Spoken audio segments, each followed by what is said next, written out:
దేవునికి మహిమ కలుగునగాక. దేవుని యొక్క వాక్యాన్ని చూద్దాం. విలాప వాక్యములు ఇర్మియా ప్రక్కనున్నటువంటి విలాప వాక్యములు 5వ అధ్యాయము 21-22 వచనాలు చూద్దాం. యెహోవా, నీవు మమ్మును నీ తట్టు త్రిప్పిన ఎడల మేము తిరిగెదము. మా పూర్వస్థితి మరలా మాకు కలగజేయుము. నీవు మమ్మను బొత్తిగా విసర్జించి ఉన్నావు. నీ మహోగ్రత మా మీద వచ్చి ఉన్నది. చూడండి, ఇక్కడ ఇర్మియా విలాప వాక్యములో ఇర్మియా కన్నీటితో చేసేటువంటి ప్రార్థన, విజ్ఞాపన, ప్రజలకు హెచ్చరికలు ఇవి. ఇర్మియా రాసినటువంటి కాలము ఈ యొక్క రచించింది, విలాపవాక్యములు రచించినటువంటి ఇర్మియా క్రీస్తు పూర్వం 586 సంవత్సర కాలములో యెరూషలేము విషయములో శోకపూరిత పద్యము, దీని భావము. యెరూషలేము కలిగినటువంటి నాశనానికి కారణము ఆ ప్రజల మొండి వైఖరి ఇర్మియాకి చాలా వేదన కలగజేసింది. చూడండి, ఇక్కడ ఇర్మియా దేవుని యొక్క సేవకునికి పోలి ఉన్నాడు. ఇశ్రాయేలు ప్రజలు విశ్వాసులకు పోలి ఉన్నారు ఇక్కడ. కాబట్టి ఇర్మియా రచించినటువంటి కాలము క్రీస్తుకు పూర్వం రచించారు 5 సంవత్సర కాలములో. అయినప్పటికీ ఇర్మియా ప్రజలకు ఉన్నటువంటి మండి వైఖరి చూసి తట్టుకోలేనటువంటి పరిస్థితుల్లో వేదన పడుతూ ఈ యొక్క విలాప గ్రంథము రాసినారు. కాబట్టి ఇక్కడ అంటున్నారు, యెహోవా, నీవు మమ్మును నీ తట్టు త్రిప్పిన ఎడల మేము తిరిగెదము. మనము ఈ దినము చేయవలసినటువంటి ప్రార్థన కూడా ఇదే. ప్రభువా, యెహోవా, నీవు మమ్మును నీ తట్టు త్రిప్పిన ఎడల మేము తిరిగెదము. ప్రభువా, మనం చేయవలసినటువంటి ప్రార్థన కూడా ఇదే. ప్రభు తన వైపుకి మన హృదయములను మళ్ళించుకోకపోతే మనం ఏమైపోతాం? దారి తొలగినటువంటి వారముగా అయిపోతాం. కాబట్టి మనల్ని ఒక కుమారుడు లేకపోతే ఒక కుమార్తెనే దారిలో పెట్టాలంటే తల్లిదండ్రులు చాలా కష్టపడాలి. చాలా కష్టపడితే ఆ బిడ్డలు దారిలోకి వస్తూ ఉంటారు.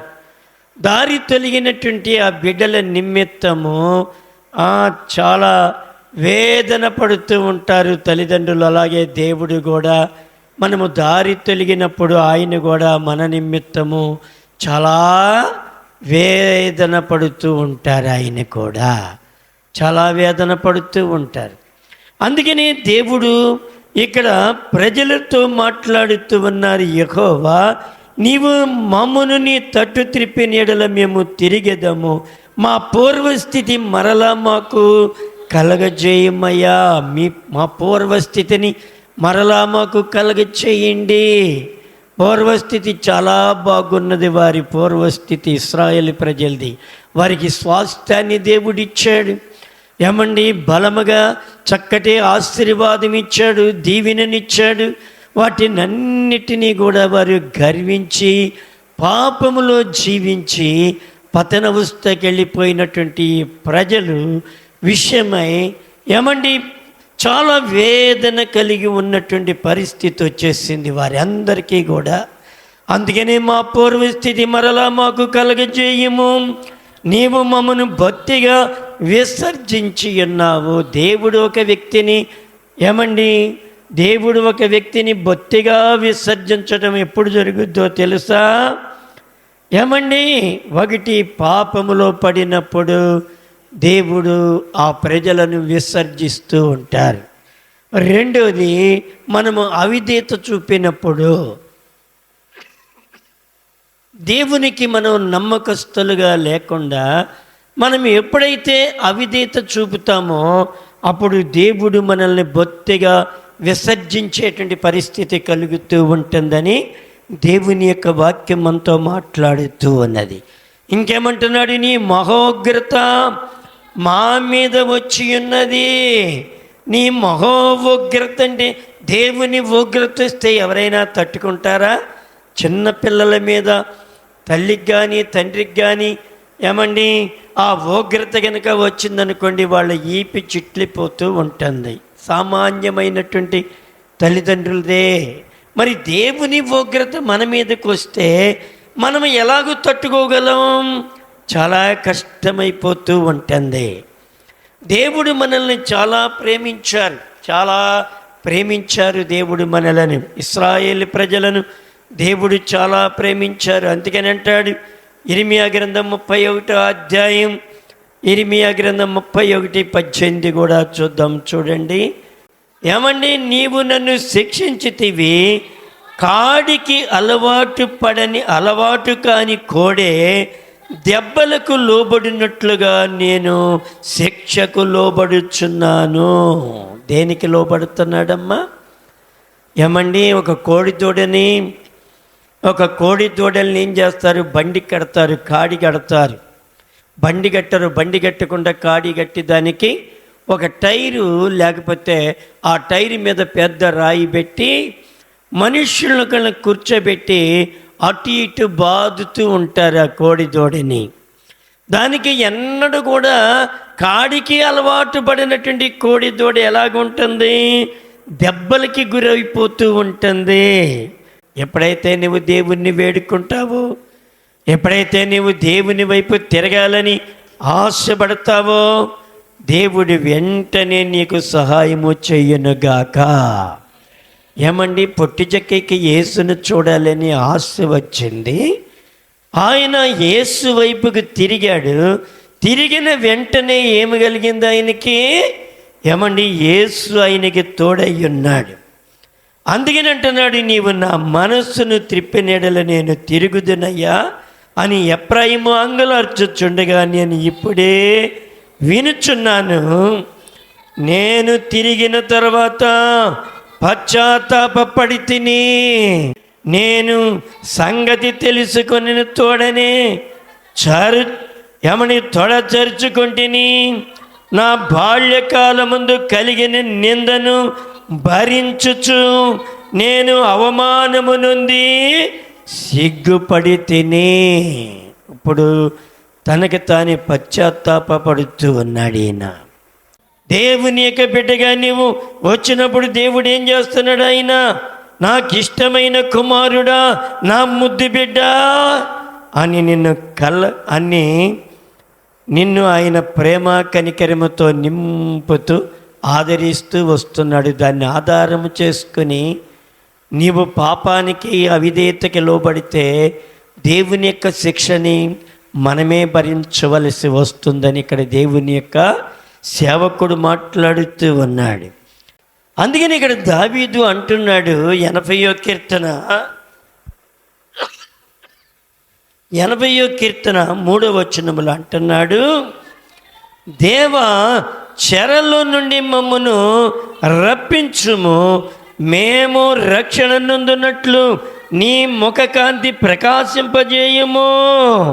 శర ఏమండి, శర ఏ రూపములైనా ఉండొచ్చు. వ్యాధి రూపములో, బాధ రూపములో ఏమండి శ్రమలు కలిగి ఉండొచ్చు. ఈ శ్రమని నిన్ను విడిపిస్తారు. ఆయనకి నువ్వు మొరబెట్టి, ప్రభా నీవు మా హృదయములను త్రిప్పండి నాయన, నీకు అనుకూలముగా మేము జీవించాలి, నీకు అనుకూలంగా మేము బ్రతికినట్లుగా మీరు మాకు సహాయము ప్రార్థన చేస్తే ప్రభు నీకు సహాయం చేస్తూ ఉంటారు. ఆయన ఎఫ్రాయిము అంటే ఇశ్రాయేలు ప్రజలు వధువుగా చిత్రీకరించబడినటువంటి వారు. ఇశ్రాయేలు ప్రజలు ఎంత చెడిపోయినా ఆయన ప్రేమిస్తూనే ఉన్నారట. ఏమండి, వారి ఎంత అవిధేయులైనప్పటికీ కూడా ఇంకా నా బిడ్డలు తిరుగుతారు, ఇంకా నా బిడ్డలు తిరుగుతారని ఆయన ఇంకను ప్రేమిస్తూనే ఉన్నారంటండి. ఏమండి, పాపము లేక అవిధేయత అనేది దేవుడు ఇచ్చేటువంటి ఈవులను పాడు చేయగలవో దేవుడు గొప్ప ఆశీర్వాదమునిస్తాడు నీకు. దేవుడు గొప్ప దీవెనిస్తాడు. ఎప్పుడైతే ఒక వ్యక్తిలోకి పాపము ప్రవేశించిందో, ఎప్పుడైతే ఒక వ్యక్తిలోకి అవిధేయత అనేది ప్రవేశించిందో, దేవుడిచ్చేటువంటి ఈవులను ఈ రెండు కలిపి దాన్ని పాడు చేస్తూ ఉంటాయి. నీకివ్వబడినటువంటి ఆశీర్వాదాన్ని, నీకివ్వబడినటువంటి దీవెనను ఏమండి అపవాది కొట్టేసి నిన్ను బలహీనపరుస్తూ ఉంటారు. ఆయన నా ఆత్మీయ తల్లి ఉండేది, మా పాస్టర్ గారి భార్య.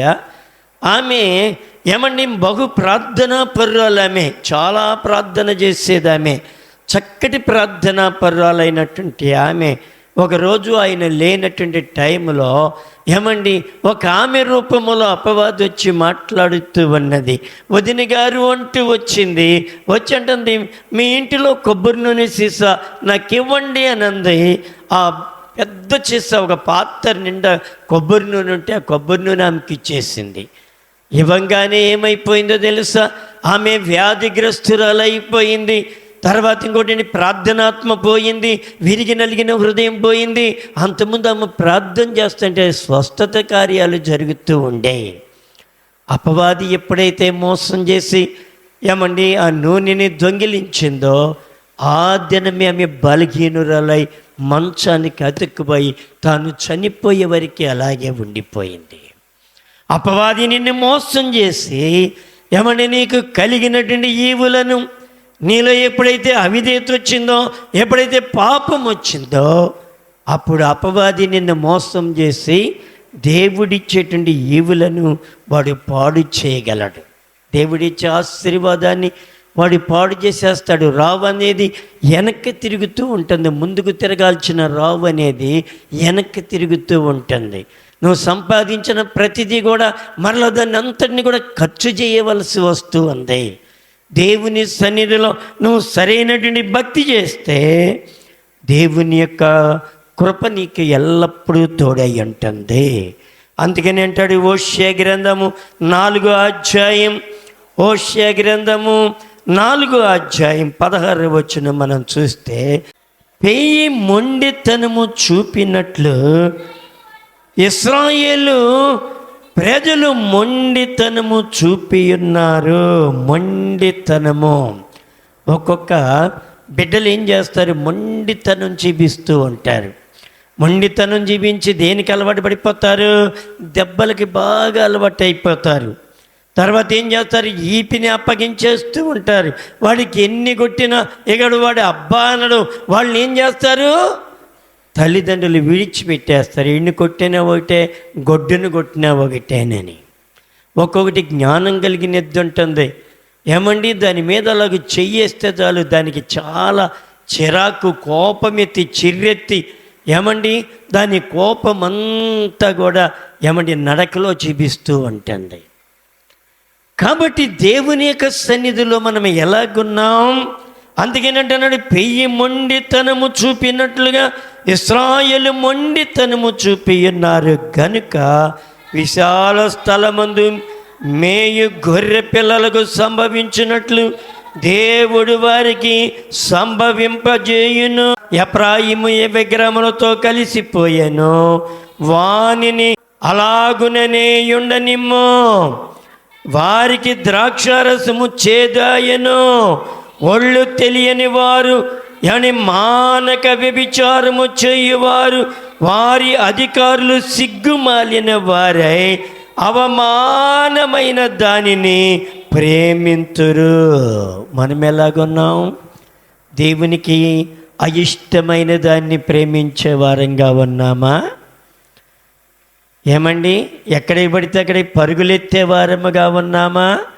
దేవుని సన్నిధిలో ఏమండి మనము కృతజ్ఞత కలిగి దేవుడిచ్చిన దాంతోనే మనము చక్కటి భక్తి చేయగలిగినటువంటి వారముగా ఉన్నామా? పెయ్యి మొండి చూపినట్లుగా ఇశ్రాయేలు ప్రజలు మొండికి దిగజారిపోయారటండి. ఏం చేస్తారు? చేయగలిగింది మనుష్యుడు ఎవడు ఏమీ చేయలేడు. నువ్వు జారిపోతే భక్తిలో నుండి ఏమండి ఒక ట్రాక్ మీద వెళ్ళాల్సినటువంటి నీవు ఏమంటే ఒక రోలింగ్ బండి ఏమవుద్ది? ఇదివరకు ఇప్పుడు రోడ్డు రోలర్ అని చెప్పి ఒక ఇంజిన్తో వస్తూ ఉండే. ఇప్పుడు ఆ దినాల్లో మనుషులు లాగేవాళ్ళు ఒక బండని, పెద్ద బండ రోలింగ్ బండి ఉండేది.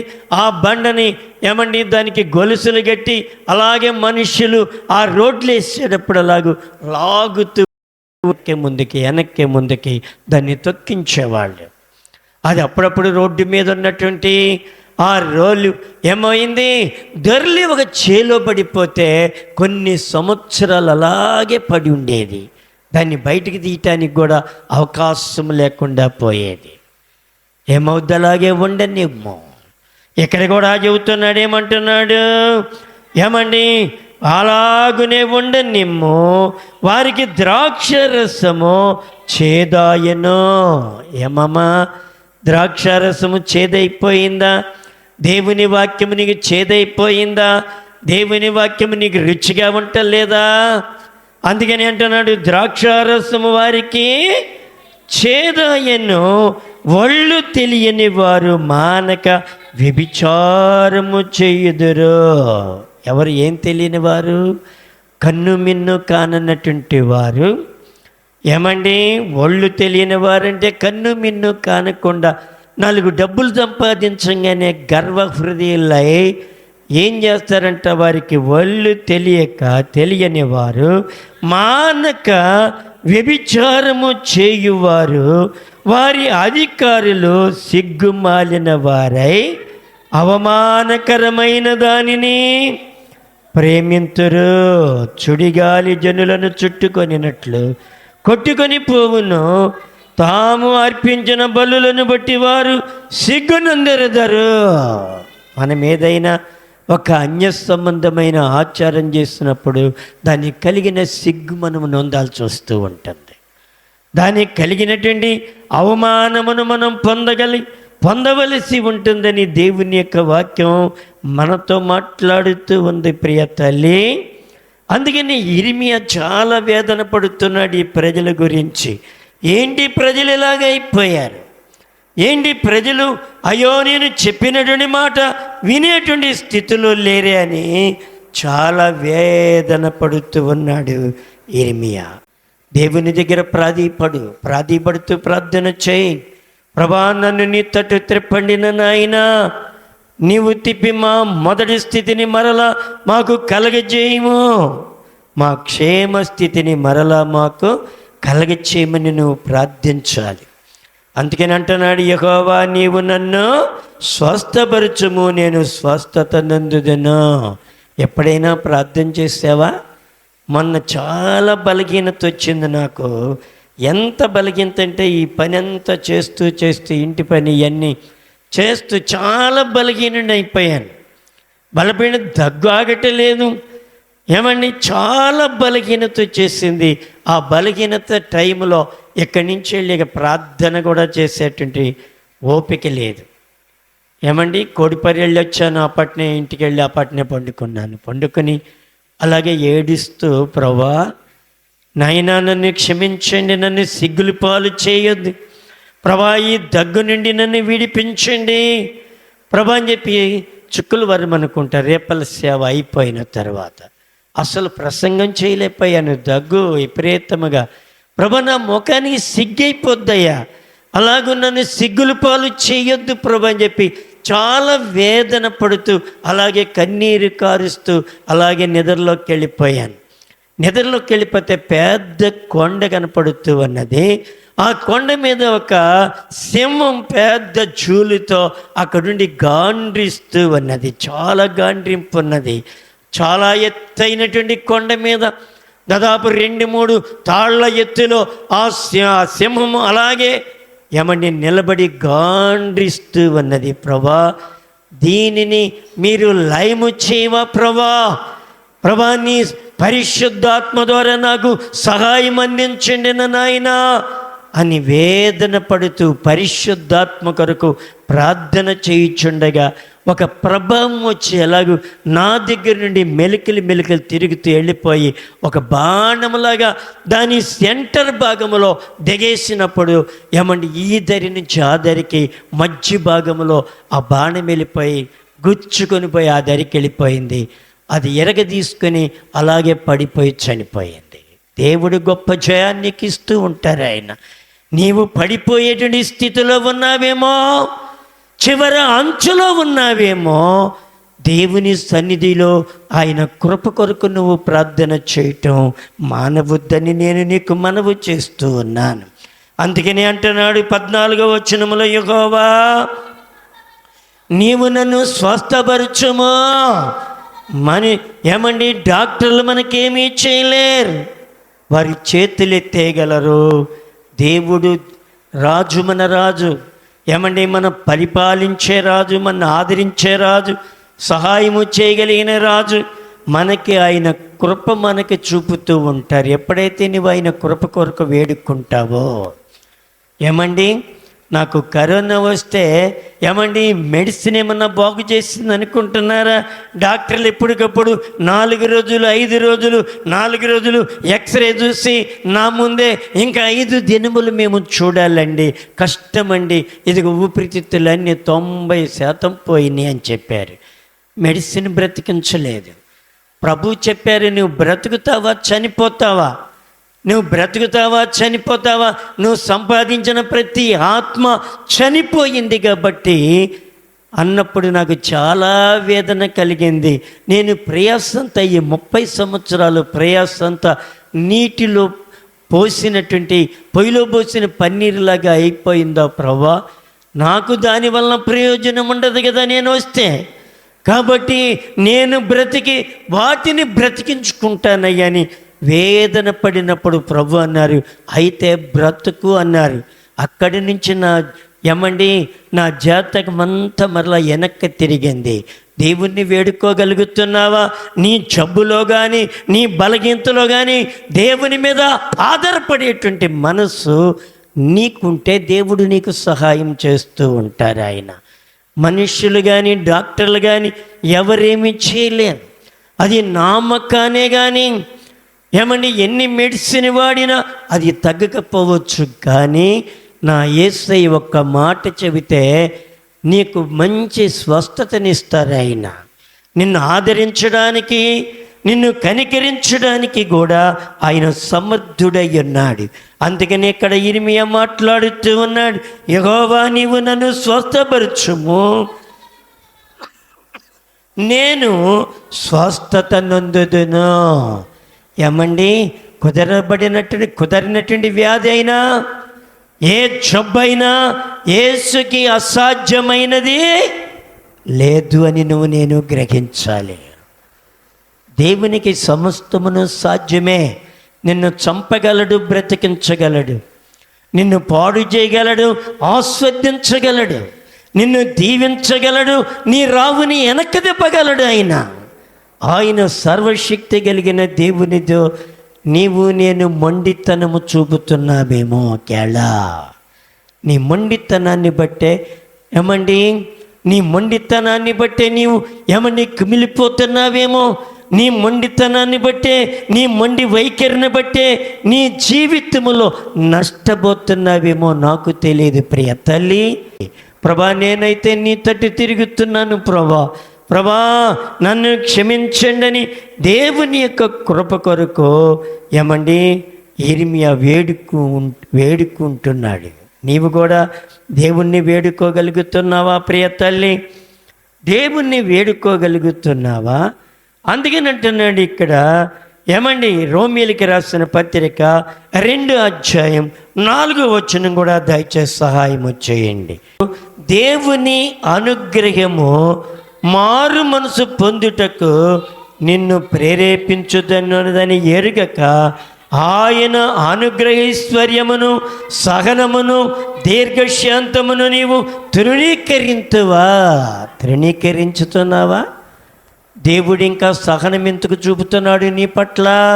నిన్ను మరణానికి అప్పగించటం లేదు, నన్ను మరణానికి అప్పగించటం లేదు. దేవుడు నీకు ఆయుష్నిచ్చి, ఆరోగ్యమిచ్చి, శక్తినిచ్చి, బలమునిచ్చి ఎందుకు నిన్ను ఆదరిస్తున్నాడు అంటే దేవుని యొక్క సహనం, దేవుని యొక్క సహనముతో. అందుకని అంటున్నాడు, లేదా దేవుని అనుగ్రహము మారు మనసు పొందుటకు నిన్ను ప్రేరేపించుచున్నదని ఎరుగక. దేవుడు ప్రేరేపిస్తున్నాడు. నీకు మారు మనసు కావాలి, రక్షణ కావాలి, రక్షణ వాగ్దానము కావాలి. యవన ప్రియుడా, యవనస్తురాలా, మారు మనసు లేకుండా ఇంకా నువ్వు భక్తి చేయగలుగుతున్నావా? నీ జీవితం మారాలి, నీ బ్రతుకు మారాలి, నీ ఆలోచనలు మారుతూ ఉండాలి. యవనస్తులు ఏమండి, దేవుని యొక్క వాక్యము చేత తమ నడతను శుద్ధిపరుచుకుందరు. చాలామంది నేను ఇక్కడ 12 గంటల వరకు, 11:30 వరకు ప్రేయర్ చేసి ఆ కారులో అలాగ వెళుతూ ఉంటే 12-1 గంటకు కూడా ఒక్కొక్క యవనస్తుడు ఏమండి ఫోన్ తీసుకుని అలాగే ఎవరి కోరుకో వెయిటింగ్ చేస్తూ అలాగే దిష్టి బొమ్మలాగా నిలబడిపోతూ ఉంటాడు. ఏమండి ఎవరికో ఫోనులు చేయటం, ఏమండి వాడు దొరికిపోతే వాడి ప్రాణాన్ని కూడా పోగొట్టేసుకుంటున్నాడు. ఎంత దౌర్భాగ్య స్థితి అమ్మా, ఎంత దౌర్భాగ్య స్థితి. ఏమండి మన యవనస్తులు ఎలాగ పెంచగలుగుతున్నాం మనం? మన యవనస్తులని దేవుని యొక్క వాక్యము మారు మనసు పొందటానికి నీవు వారిని పురికొల్పగలుగుతున్నావా? ప్రియ తల్లి, నీ బిడ్డల కొరకు వేదన కలిగి ఉండాలి. ఏదన్నా వచ్చిన తర్వాత ఏడవటం కాదు, రాకముందే నువ్వు ఏడ్చే తల్లిగా ఉండాలి, రాకముందే నువ్వు ఏడ్చే తండ్రిగా ఉండాలి. బిడ్డల గంటం చాలా తేలిక, కానీ వారిని పెంచటం బహు కష్టమైపోతుంది. మాట వినని సంతానం, మాట విననటువంటి బిడ్డలు ఏమండి గర్వ హృదయములతోనూ మొండికి తిరిగినటువంటి పియ్య వలె వారు మెడ వంచినటువంటి స్థితిలో ఉన్నటువంటి వారిని ఎవరు సాధుపరచగలరు? ఒక తల్లిగా, తండ్రిగా నువ్వు కన్నీరు విడిచి ఏమండి ప్రభు చేతుల్లో నీ బిడ్డలను పెట్టగలుగుతున్నావా? పెట్టలేకపోతే నువ్వు ఒకనాటి దుఃఖాన్నే చవి చూడగలుగుతావు. నా భార్య పిల్లల్ని ఇంట్లో కూర్చోబెట్టి వారికి వాక్యం చెబుతూ ఉండేది. ఏమన్నో తెలుసవరే బాబు, నేను మారు మనసు పొందాను, నాన్న మారు మనసు పొందాడు, మేమిద్దరము కూడా రాకడు వస్తే ఎత్తబడతాం, మీరు ఎడవబడితే మీ పరిస్థితి ఎలాగుంటుందో ఒక్కసారి చూడండి రా బాబు అని వారికి చెప్పి ఏమండి దేవుని యొక్క మాటలు వారికి చెబుతూ ఉన్నప్పుడు ఆ వాక్యము వారికి ఒక్కొక్కరికి క్రియ జరగటం చూసాం. పశ్చాత్తాపడ్డాం, ఏమండి దేవుడు మాట్లాడడం, దేవుని యొక్క వాగ్దానం రావటం చూసాం బిడ్డల ముగ్గురికి. అందుకనే వారి జీవితంలో పరిశుద్ధముగా పెంచబడ్డారు ముగ్గురు బిడ్డలు. నా భార్య అనేదయ్యా, నేను స్టేజీ ఎక్కనండి, ఇప్పుడు కాదు, నా బిడ్డలను నేను కట్టుకున్నది నాన్న.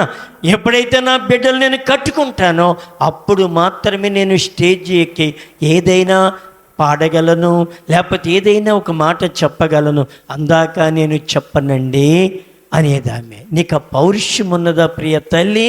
బిడ్డల్ని ఏదో రీతిగా కన్నావు, మంచిదే.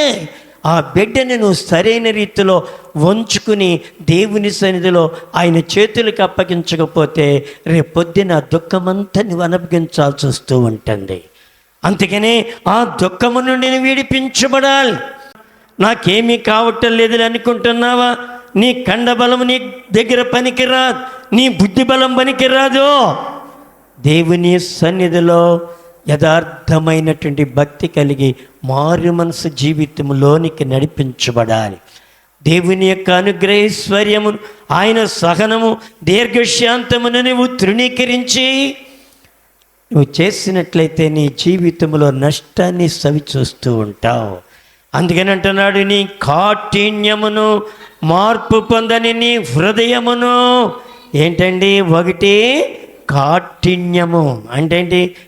కఠినమైన హృదయం, మార్పు చెందని హృదయం, లోబడని హృదయం. నీ కాఠిన్యమును మార్పు పొందని నీ హృదయమును అనుసరించి ఉగ్రత దినమందు అనగా దేవుని న్యాయమైన తీర్పు బయలు పరచబడు దినమందు నీకు నీవే ఉగ్రతను సమకూర్చుకొనుచున్నావు. మనకి మనమే సమకూర్చుకుంటున్నామా ఉగ్రత? ఆ ఉగ్రతలోనికి మనం వెళ్ళిపోతున్నామా? ప్రియ తల్లి, ఆ ఉగ్రత మనం తెచ్చుకోకూడదు. ఇప్పుడంతా బాగానే ఉందనుకుంటావు, రెప్పపాటులో మారిపోయినప్పుడు, రెప్పపాటులో ఆ మార్పు జరిగినప్పుడు నీ జీవితంలో చాలా వేదన కలుగుతూ ఉంటుంది. అందుకని అంటున్నాడు, ఆయన ప్రతి వానికి వాని వాని క్రియల చొప్పున ప్రతిఫలమిచ్చును. ఏమిస్తాడమ్మా? వారి వారి క్రియల చొప్పున వారికి ప్రతిఫలమిచ్చును. సత్క్రియను ఓపికగా చేయొచ్చు. ఏం చేయాలంట? నీవు సత్క్రియను ఓపికగా చేయొచ్చు. మహిమను, ఘనతను, అక్షయతను వెదుకు వారికి నిత్య జీవమిచ్చును. కానీ ఇక్కడ యూదా ప్రజలు ఎలాగైపోయారు? చెడిపోయినటువంటి పరిస్థితి కలిగిపోయింది ఇక్కడ. ఇర్మియాకు యెరూషలేము నాశనమును గురించి ఒకటి కలవరము, రెండు వేదన, దుఃఖము. ఇవన్నీ కూడా యెరూషలేము ప్రజల కొరకు కన్నీరు మున్నీరైపోతూ ఉన్నాడు. యూదా జనాంగం కొరకు, ఇశ్రాయేలు జాతి ప్రజల కొరకు ఆయన కన్నీరు విడుస్తున్నాడే కానీ ప్రజలకు ఎంత చెప్పినా వారికి అర్థము కాని పరిస్థితుల్లో ఉండిపోయారు. అర్థము కానిటువంటి పరిస్థితుల్లో మనం అలా ఉండకూడదని దేవుని యొక్క వాక్యం మనతో మాట్లాడుతూ ఉన్నది ప్రియ తల్లి. అందుకని అంటాడు, విలాపాలు 5వ అధ్యాయము 1వ వచనాన్ని మనం చూస్తే, విలాపాలు 1వ అధ్యాయము 5వ అధ్యాయం 1వ వచనం. యెహోవా మాకు కలిగిన శ్రమను జ్ఞాపకము చేసుకొనుము, దృష్టించి మా మీదకి వచ్చిన నింద ఎట్టిదో చూడుమయ్యా. ఎప్పుడైనా నీకు నింద వచ్చినప్పుడు ఏం చేయాలి? ప్రార్థన చేయాలి. ప్రభా, ఈ నిందను చూడండి, ఈ నిందను చూడండి ప్రభా. దేవుని దగ్గరికి వెళ్ళాలి, మనుషుల దగ్గరికి వెళ్ళకూడదు. మనుషులు ఏమవుతారు? మనుషులు చెప్పే అన్ని మాయ మాటలుగా మారిపోతూ ఉంటాయి. ప్రతిదీ దేవుడు రిజల్ట్ ఇస్తూ ఉంటాడు నీకు. ప్రభు దగ్గరికి వెళ్ళగలుగుతున్నావా, మనుషుల దగ్గరికి వెళుతూ ఉన్నావా? నీవు మనకి కలిగింది ఎప్పుడు కూడా మన వశంలోనే ఉండాలి. మన వశంలో లేకపోవడానికి కారణం నీ యొక్క అవిధేయత, నీ బలహీనతతో నీకు కలిగిన స్వాస్థ్యాన్ని నువ్వే పోగొట్టుకున్నటువంటి వ్యక్తిగా మారిపోతావు. దేవుని సన్నిధిలో సరైనటువంటి నువ్వు భక్తి చేయకపోతే, సరైనటువంటి జ్ఞానము నీకు లేకపోతే, నీ స్వాస్థ్యాన్ని నీవే పోగొట్టుకున్న దానివిగా, పోగొట్టున్నటువంటి వాడివిగా మారిపోతావని దేవుని యొక్క వాక్యము నీతో నాతో మాట్లాడుతూ ఉన్నది. మా స్వాస్థ్యము పరదేశుల వశమాయను, మా ఇండ్లు అన్యుల స్వాధీనమాయను. మేము దిక్కు లేని వారము, తండ్రి లేని వారము, మా తల్లులు విధవరాండ్రైరే. ద్రవ్యమిచ్చి నీళ్లు త్రాగితిమి, క్రయమునకు కట్టెలు తెచ్చుకుంటిమి. మమ్మను తరుమువారు మా మెడల మీదకి ఎక్కయ్యన్నారు. అబ్బా, ఎంత బాధ అండి, ఎంత శోధన. కష్టములకి గురయ్యేటువంటి పరిస్థితి కలుగుతూ ఉన్నది ఇక్కడ. ఇంకంటున్నాడు, మేము అలసట చెంది ఉన్నాము, విశ్రాంతి అనేది మాకు లేదయ్యా. పొట్టకూటిగా ఐగుప్తునకు అశ్షూరులకును లోబడి ఉన్నాము ప్రభా. చూడండి ఎంత భయంకరము. అన్యుల యొక్క క్రిందకి వెళ్ళిపోతూ ఉన్నారు దేవుని బిడ్డలైనటువంటి వారు. దీనికి కారణము వారి యొక్క మెడవంచని దౌర్భాగ్య స్థితి. వారు లోబడనొల్లని ప్రజలైపోయారు. దేవుడు అంటున్నాడు, లోబడనొల్లని ప్రజల వైపు దినమంతయు నా చేతులు జాపి ఏడుస్తూ ఉన్నానని దేవుని యొక్క వాక్యం మనతో మాట్లాడుతూ ఉంది. 7వ వచనములు అంటాడు, మా తండ్రులు పాపము చేసి గతించిపోయేరే. మన తల్లిదండ్రులు ఏమన్నా పరలోక రాజ్యంకి వెళ్ళారా? మన తల్లిదండ్రులు మన కొరకు కన్నీరు గార్చారా? తల్లిదండ్రులు మన కొరకు పరలోక రాజ్యములో విజ్ఞాపన చేస్తూ ఉన్నారా? చెప్పండి. మీ తల్లిదండ్రులు ఎవరు కూడా విజ్ఞాపన చేసేవారు పరలోక రాజ్యములో లేరు. ఏమండి, వారు పాపం చేసిన వాళ్ళు కాళ్ళు సంపాదించి వెళ్ళిపోయారు, ఆస్తులు సంపాదించి వెళ్ళిపోయారు, లేకపోతే ఏమీ లేకుండానే పాపము సంపాదించి వెళ్ళారు.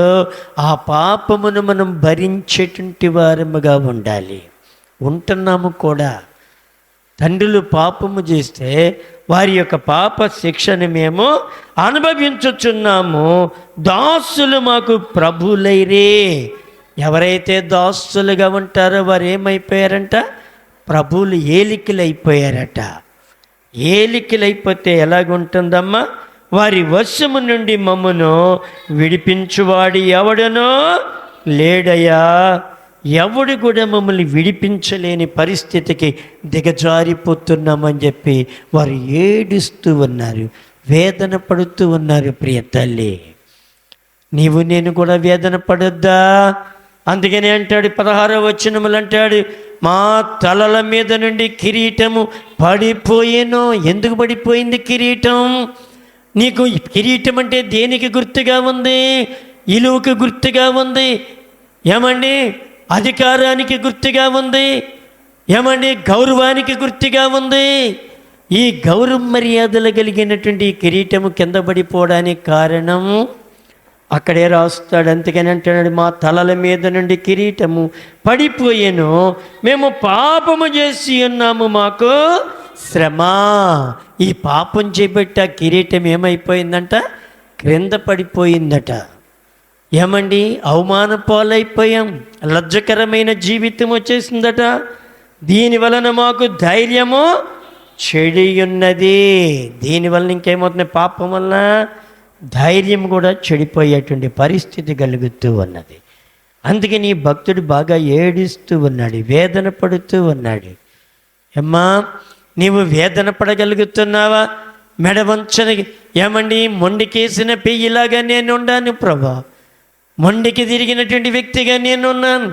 ఎంత వాక్యము చెప్పినా లోబడలని ప్రజలుగా నేనున్నాను ప్రభా. నా బిడ్డల కొరకు వేదన లేదు నాయన, నా సొంత రక్షణ కొరకు నాకు వేదన లేదు ప్రభా అని నువ్వు ప్రార్థించగలుగుతున్నావా?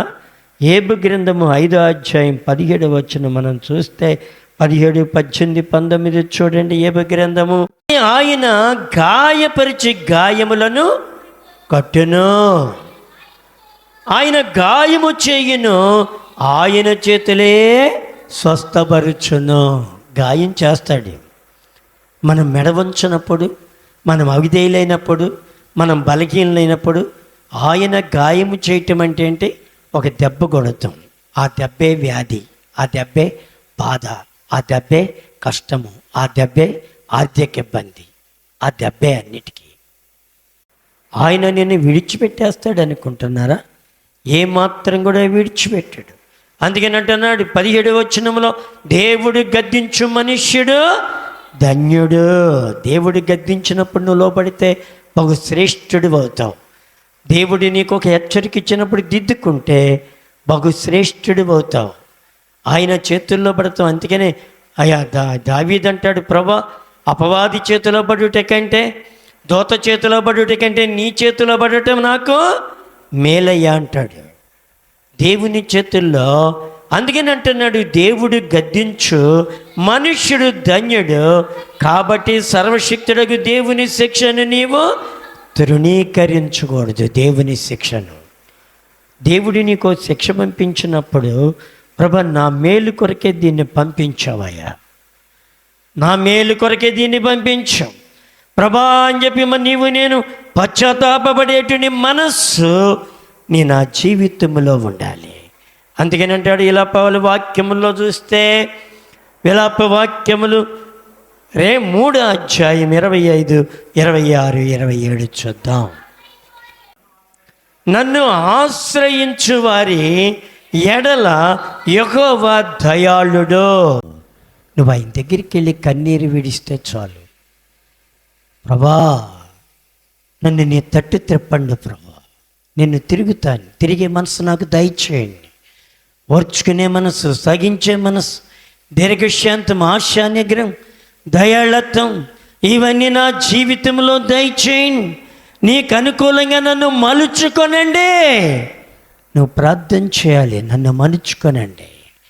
నువ్వు ఎప్పుడైతే అలాంటి ప్రార్థన చేస్తావో దేవుడు నిన్ను చక్కగా మలుచుకుంటాడట. నన్ను ఇంకేమంటున్నాడు, నన్ను వెదకువారి ఎడల ఆయన దయ చూపువాడు. ఎవరైతే ఆయన్ని వెతుకుతూ ఉంటారో వారి ఎడల ఆయన దయ చూపువాడు. నరులు ఆశ కలిగి యెహోవా అనుగ్రహించు రక్షణ కొరకు ఓపికతో కనిపెట్టుట మంచిది. దేన్ని కనిపెట్టాలంట? ఆశ కలిగి రక్షణ కొరకు ఓపికతో కనిపెట్టాలట. కనిపెట్టగలుగుతున్నావా? యవన కాలమున కాడి మోయుట నరునికి మేలు, అతని మీద యెహోవా మోపినవాడు యెహోవాయే. చూడండి, నువ్వు యవనుడిగా ఉన్నప్పుడు దేవుని కాడి మోస్తే నీ వృద్ధాప్యంలో ఆయన సిలువు నిన్ను మోస్తుంది. వృద్ధాప్యంలో ఆయన సిలువ నిన్ను ఎత్తుకుంటుంది. అప్పుడు నీకు చాలా శ్రేయస్కరంగా అయిపోతూ ఉంటావు.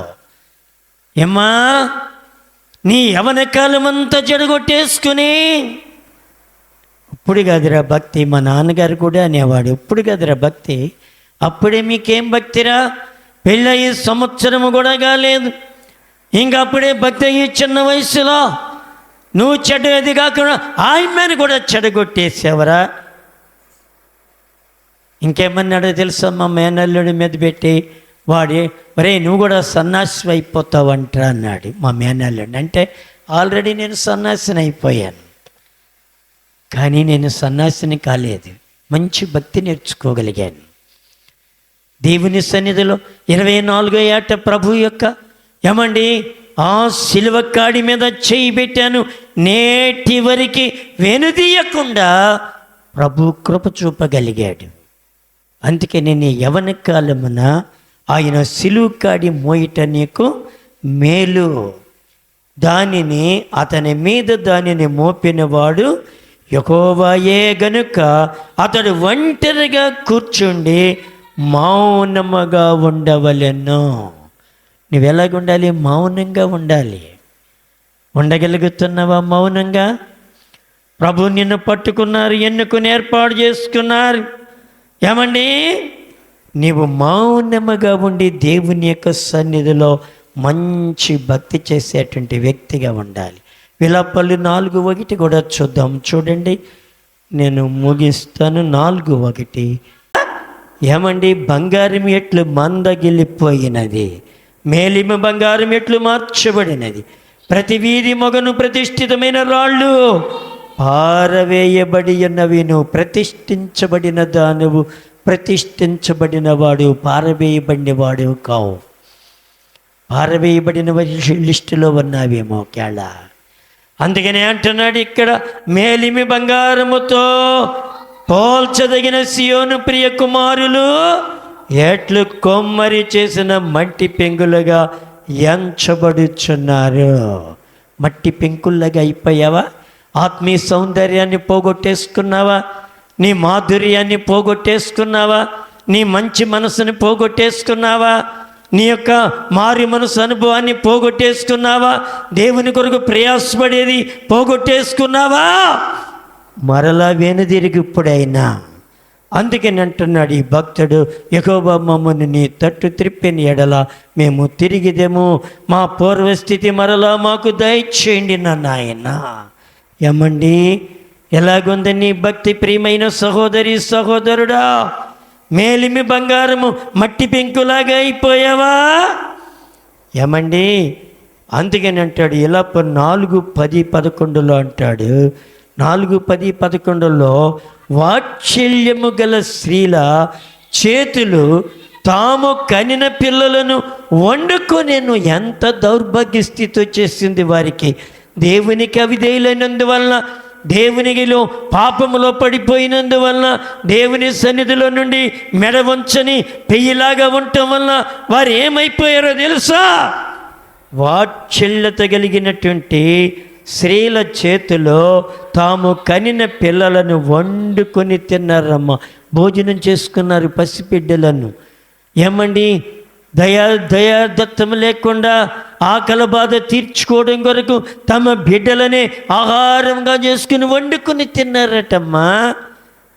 ప్రభునందు ప్రియమైన తల్లి, నీ వెనక తిరక్క ముందే నువ్వు దేవునికి లోబడో, దేవుని దగ్గర తగ్గించుకో. ఏమండి, క్షామకాలములో నీవు చక్కటి భాగ్యవంతురాలుగా ఉంటావు. నా జనుల కుమారి వచ్చిన నాశనములో వారి బిడ్డలు వారికి ఆహారమైరే. అబ్బా, బిడ్డలనే తినేశారంటమ్మా. నీ బిడ్డలను సరైన రీతిలో నువ్వు పెంచకపోతే, నీ బిడ్డలు కష్ట సమయంలో ఏదైనా చేసుకుంటే నీ బిడ్డలను నువ్వే తినే వ్యక్తిలాగా మారిపోతావు. చూడండి, త్రాస్పాం కూడా చాలా గుడ్లు పెడుతూ ఉంటుంది. చెవులు పెట్టి దాని మీద పొదుగుతూ ఉంటుంది. దాని మీద పొదిగి ఏమండి ఏమవుద్ది, పిల్లలన్నీ విస్తారముగా పాములన్నీ బయటకు వస్తూ ఉంటాయి. అవి చరచర పాకుతూ ఉన్నప్పుడు ఏమండి, ఈ తల్లి పాముకి ఆ దినమున కళ్ళు కనపడవు. అది గుడ్డుల మీద పొదిగేటప్పుడు, అది పిల్లలను చేసేటప్పుడు దానికి కళ్ళు కనపడవు. అప్పుడేమవుతుంది, దానికి తగిలిందంతా కూడా ఏం చేస్తుంది, ఏదే శత్రువు వచ్చేసింది నా పిల్లల్ని తినేస్తుందని తన పిల్లల్ని తానే కొరికేసుకుని ముక్కలు ముక్కలు చేసేస్తూ ఉంటాం త్రాస్వం. మీకు తెలుసో లేదో ప్రియ తల్లి, అందుకనే దానికి అందకుండా పోయిందే బ్రతుకుద్ది. దానికి అందినది ప్రతిదీ కూడా దాని నోట ముక్కలైపోయి ఉంటుంది. నీ జీవితంలో నీ బిడ్డను సరైన రీతిలో మార్చుకోకపోతే, నీ బిడ్డల కొరకు నువ్వు కన్నీరు కార్చపోతే, నీ బిడ్డల కొరకు నువ్వు అంగలార్చకపోతే, నీ బిడ్డను నువ్వే తినేసే వ్యక్తిలాగా మారిపోతావు. అలాంటి స్థితిలో మన బిడ్డలను పెంచకూడదు. రేపల్లో నేను ఒక కుటుంబాన్ని బాగుగా ఎరుగుదను. చాలా కోట్ల రూపాయలకి ఆస్తున్నది. ఏమని 10th క్లాస్ పిల్లవాడు చదువుతూ ఉన్నాడు. తండ్రిని అడిగాడు, నాయన నాకు మంచి పెద్ద బైక్ కావాలి, నాకు కొనిపెట్టండి అని అడిగాడు. ఒరే బాబు, నీకు ఈ వయసులో బైక్ వద్దు నానా, నేను తర్వాత కొంటానంటే లేదు నాకు కొంటావా, లేదు అన్నప్పుడు నేను ఇప్పుడు కొనను అన్నాడు. అంతే, సూసైడ్ చేసుకుని చనిపోయాడు.